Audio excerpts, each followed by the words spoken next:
Welcome to the Hopeful Divorce. I'm Hope, your family law friend. After working in family law firms for many years and watching thousands of divorces play out, I've learned some things about what does and doesn't work, and I'm here to share. This question is from the DivorceDads subreddit. Building a house for co-parenting? I wanted to get some feedback from this group. My wife and I are on the edge of divorce, but very amicable and we get along reasonably well. It's just been a dead marriage for a long time. We have 2 kids, ages 9 and 11, and we hatched a plan to sell our current house and build a sort of butterfly-shaped house, like a duplex but connected at the center. Still can be closed off, so the kids can just move easily back and forth. It would have separate everything, kitchen, garage, etc. But we wouldn't do custody arrangements in the traditional sense, but just let the kids play and run back and forth as they want. I don't think either of us are super jealous type, especially post being married, but I wanted to see if there is something I'm not thinking about here. The pros to me are our kids have minimal disruption and get to see both their parents as often as they like. We would, of course, explain we are divorced, but felt like this arrangement served them the best, and for us, cheaper than 2 houses. The cons are each of us start dating and moving on. It feels a bit close for comfort at times, I would imagine. We are both people who are open to doing things a bit differently and don't think there needs to be one way to get divorced. But I wanted to sanity check this approach, and if there are any details worth thinking about that I may not be. Thanks. First, I just want to commend you and your soon-to-be ex-wife for focusing on what will be the least disrupted for your children. It really is great because that's not necessarily first of mind for a lot of people when they get divorced. Your focus is on how can we have this be as easy as possible for our children, and I'm glad that is your attitude because it's going to benefit your children. But this particular plan, I do not recommend, I have to say. Now, there's a couple of things about this. You say, what am I not thinking about? There are so many things that can come up that it's really hard to predict. So let me give you an example of a case. This was a case where mom and dad were committed to having a peaceful co-parenting relationship. So they bought houses on the same block. They were just across the street from each other, a few houses down. And the kids were 1 week with mom and 1 week with dad. And that way they were both close and it was easy on the kids. The problem happened when dad got remarried. And, things were great. There weren't problems with the new wife, but dad and stepmom had a baby. And the kind of thing that would happen is dad, stepmom, the baby, and the kids would be walking down the street. They'd be pushing the baby in the stroller going to the park. Mom, who lives just a few houses down, is training for a marathon. So she goes out for a run and the kids see mom and they're like, Mom, Mom, Mom. And they want to talk to mom and tell them about their day and say hello and all of that. And now dad and stepmom are starting to feel some resentment because this is their time as a family and they want to go to the park and they want to walk in their neighborhood.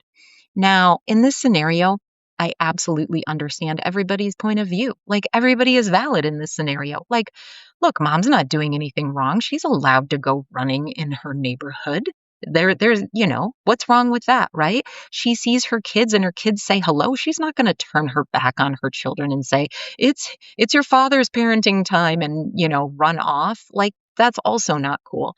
But I completely get dad and stepmom's point of view too. Like, this is our family time and you're encroaching on it. And, it's like nobody's at fault here, but the physical proximity, it just increases these kinds of things, are going to happen. And it also happened the other way where, the kids were, with mom at their house and dad and stepmom go walking by with the baby and they want to run and see their little sibling and say hello. And it gets in the way. So a little more physical distance is actually a good thing. There is such a thing as being too close. So there's that. But in the short term, A nesting arrangement can actually be a positive thing. Now, it does depend on your scenario, okay? This isn't appropriate for everybody, but for some people, let's say, for example, you've got 3 kids, you've got a 4-bedroom house, each kid has their own bedroom, and it's really hard to continue paying the mortgage, and then one person has to move out and rent another house that's got enough bedrooms for the kids. That can be very expensive while you're trying to divide everything up. And so what you can do is a nesting arrangement where you rent a small 1-bedroom apartment, and mom stays in the apartment for 1 week while dad stays with the kids in the house, and then the next week they swap and dad's in the apartment and mom's in the house. That, for say the first year, can work very well if you have a pretty amicable relationship. That can work for folks, as long as one of you is not overly messy and leave the house a mess for the other person, and you get along and you're both committed to things working for your kids. It can save you a lot of money, and it can make it easier for the kids because they don't have to leave their home or their room to get used to the idea of having just time with dad and then just time with mom. Okay. So that can be an arrangement, but eventually it's not going to work. Like, you need to have your own new home. You need to have your own new identity. You don't want to spend 10 years where you're in an apartment half the time and in a house the other half the time. What if you want to redecorate? What if, what if things change? How are you going to manage things like, oh, we need to get a new hot water heater. You've got to call the plumber next week, like schedule. Like, there's a lot of things that will just come up when you're sharing space like that after a year or so, you need to move on and get your own new life. It's good for you, and it's good for your children to kind of have a new identity and a new home with you and a new home with their other parent. I've seen situations where people are committed that the children don't have to move for a while. So maybe you're going to make an adjustment to your settlement so that one parent stays in the matrimonial home with the kids until they are out of 8th grade, let's say. They are going to finish elementary school and junior high in the home that they've always known. And then you're going to sell the house when the youngest one is in high school. And so maybe you adjust things in terms of child support to make up for that, because one person's getting a full house and the other person is having to rent a smaller place during those years. So you equalize everything in some other way to make it all fair. I've seen people do some creative housing arrangements because they're thinking about their children and they're putting their needs first and they're compromising and they're finding creative solutions. And I am all for that, because every family situation is different, and everything is, there's a lot of different ways that you can get divorced. And I'm glad to hear this person is open to trying new things, but this particular solution, I don't think it works long term. At best, it works in the short run.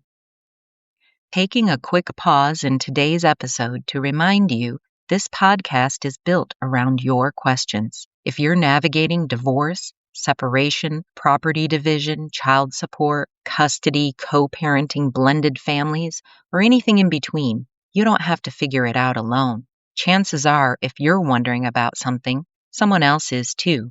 You can submit your questions anytime through my website at hopefuldivorce.com. Whether it's a big, complicated situation or a simple, what does this legal term mean, or why does this happen this way? All questions are welcome. I read every submission, and your question could be featured in an upcoming episode to help not just you, but others going through similar experiences. So if something's been on your mind, send in your question. Let's keep the conversation moving forward. This question is from the Mondern Divorce Support group. My ex's new partner is married. I have a hunch that my ex-husband is involved with a married woman who is the mom of my daughter's best friend. While they are not public about their relationship, I have long suspected that they are together. My daughter is very confused about their relationship and why they are always together. We have 50-50 custody. Is there anything I can do since my daughter is so confused? I've asked them multiple times and they say they are friends. Most recently, I asked the woman and she told me I was not entitled to this information and she did not need to share anything about her life with me. Oh boy, Mom, it's really simple. I'm sorry, but you are wrong. And the other mom is absolutely right that she doesn't have to share any information with you. And whether or not dad is dating this woman or not is just none of your business. Full stop. And you need to leave this alone, okay? It is none of your business. You have asked them multiple times, and they have told you that they are friends. And now it's reached the point where you've asked them so many times that they're getting annoyed and they're setting a boundary with you and telling you, I'm not going to discuss it anymore. That's an alarm for you. Okay, it's time for you to wake up to the fact that you're a little too concerned about dad's dating life. I understand you are worried about your daughter and you are worried about a possible messy relationship that she could get in the middle of. Okay, I understand being afraid.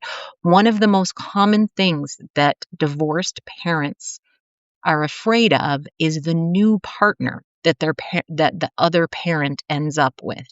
Is that person safe? Is that a good person?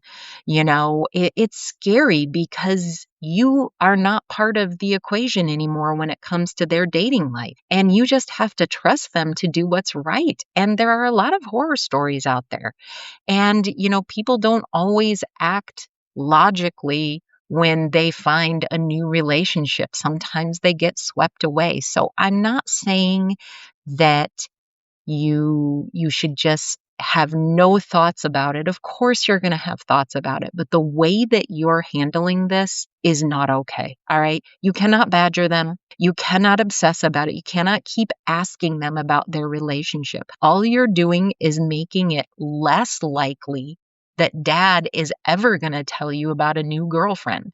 Okay? He's probably going to try and hide it from you because you're acting a little bit crazy about this. Now, probably there's nothing going on because they've told you that. So show some respect for your child's father and take him at his word when he says there's nothing going on. All right? Have some basic courtesy and treat him with respect that you believe him when he tells you nothing's going on.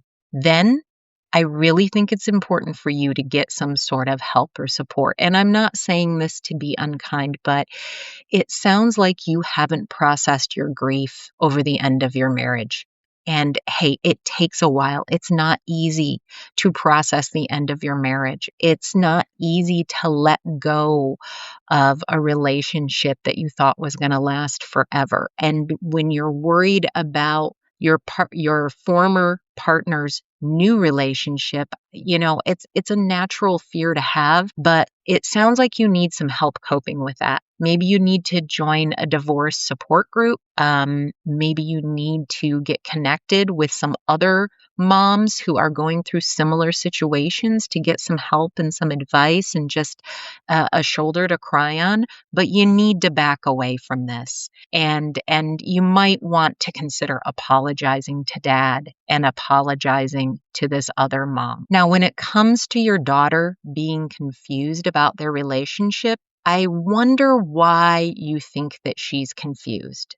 It's possible that this is her best friend's mom, and she has a fantasy that her best friend's mom is going to marry her dad and her best friend is going to become her sister. Okay, kids get wild fantasies sometimes. They often have a fantasy that their parents are going to get back together, and they don't understand how adult relationships work. Okay, they don't get it. So it's possible that your daughter is a little confused by this. That is for her dad and her best friend's mom to handle, not you. If your daughter says, is confused about it and asks you about it, the answer you give is that's something you have to talk to daddy about. And that's it. Nothing else. It is not your place. You could mention to your ex, hey, she asked me this specific thing. I think it's a good idea for you to talk to her about it. That's the end of it, though. Nothing more. Just relay that the conversation happened, but you are not having this conversation with your daughter, and it is not your place to get to the bottom of it. It's that simple. It's time for you to focus on your mental health. It's time for you to focus on processing your grief over the end of your marriage. It's time for dad to manage whatever confusion your daughter may have about this situation. Thanks for listening to The Hopeful Divorce. If this episode was helpful to you, share it with someone who might need it, and be sure to subscribe so you don't miss future conversations. And as you deal with challenges of separation, divorce, and rebuilding your life, always remember the wise words that Christopher Robin told his friend Winnie the Pooh. You're braver than you believe, stronger than you seem, and smarter than you think. Until next time, take care of yourself and keep moving forward.